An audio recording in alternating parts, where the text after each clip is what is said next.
और अगर मौका मिल रहा है और वो लगवाने जा रहा है और कुछ सवाल दिमाग में, डाउट दिमाग में, तो उसको डाउट क्लियर करके जाना है कल।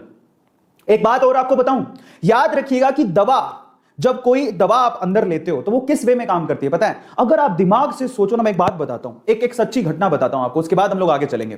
देखिए, एक किसी ने 2 लोगों को बुखार हो गया।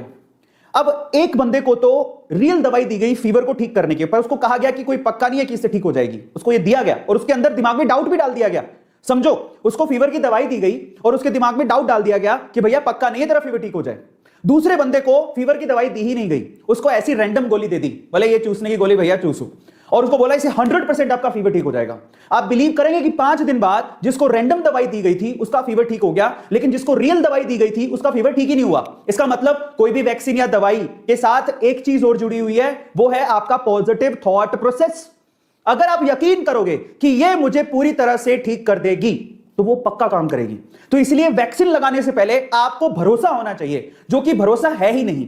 अगर आपका भरोसा डगमगाया हुआ है तो आप मान के चलिए आपकी बॉडी का इम्यूनिटी सिस्टम उसको पॉजिटिव वे में रिस्पॉन्ड करेगा ही नहीं। इस चीज को हमें समझने की जरूरत है। इसीलिए जब भी मैं वैक्सीन लगवाने जाऊं, मैंने विश्वास कर लिया, मेरा नंबर आ गया, मैं वैक्सीन लगवाने जा रहा हूं। जब भी मैं वैक्सीन लगवाने जाऊं, मैं एक पॉजिटिव थॉट प्रोसेस के साथ जाऊं, क्योंकि अब मैं वैक्सीन लगवाने जा रहा हूं, मुझे कुछ नहीं होगा, कोरोना मेरा कुछ नहीं बिगाड़ पाएगा। क्योंकि ये पॉजिटिविटी, आप माने नहीं माने, आपके सराउंडिंग एनर्जी होती है, ऑरा होता है, साइंस भी इस पे बिलीव करता है। और अगर आप पॉजिटिव थॉट प्रोसेस के साथ वैक्सीन लगवाने जाएंगे तो आपको कुछ भी नहीं होगा, आप कोरोना से बच भी जाएंगे।